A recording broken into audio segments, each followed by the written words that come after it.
حضرت عائشہ فرمایا کرتی تھی اگر کوئی اہلیہ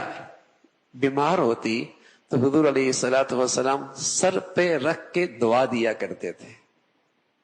دم کیا کرتے تھے اور فرمایا اللہ کے نبی صلی اللہ علیہ وسلم کا یہ انداز اختیار کرنا تکلیف کی اس گھڑی میں ہماری تکلیف ختم کر دیا کرتے تھے۔ ہمارے ہاں کیا ہوتا ہے، ذرا سی بیوی بیماری، چل ابا کے گھر، چل اماں کے گھر، جب ٹھیک ہوگی پھر آنا، یعنی اس کے پاس تب ہو جب بالکل پرفیکٹ ہو، صحت مند ہو بس، اور ذرا بیمار ہوئی ابا کے گھر، اماں کے گھر، بیٹا پیدا ہو رہا ہے چل اماں کے گھر، بچہ پیدا ہوا چل اماں کے گھر، ذرا بیمار ہوئی چل اماں کے گھر۔ ارے بیوی تیری ہے، اہلیہ تیری ہے، اس نے پیٹ تیرے خاطر چاک کیا ہے، اس نے وہ بوجھ تیرا اٹھایا ہے، کتنے دکھ درد کے ساتھ رہ رہی ہے، ذرا تکلیف سے آئی، اب تجھے یہ بھی گوارا نہیں کہ تو اس کے پاس تسلی کے بول دے، محبت کی باتیں کر لے۔ بتاؤ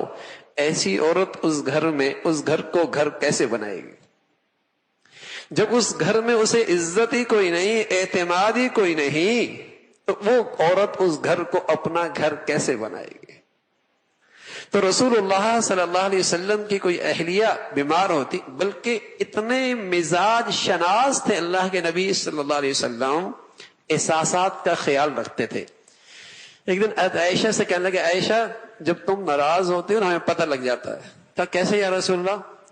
کہا جب تم راضی ہوتے ہو تب بھی ہمیں پتہ لگتا ہے، جب تم راضی ہوتے تو کہتی ہو محمد کی رب کی قسم،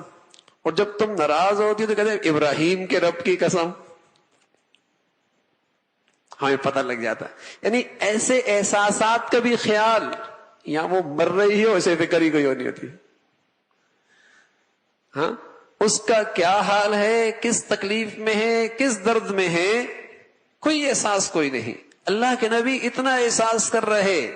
فرمایا رسول اللہ زبان پہ نام نہیں آتا لیکن دل میں تو آپ ہی ہوتے ہیں، دل میں تو آپ ہی ہوتے ہیں۔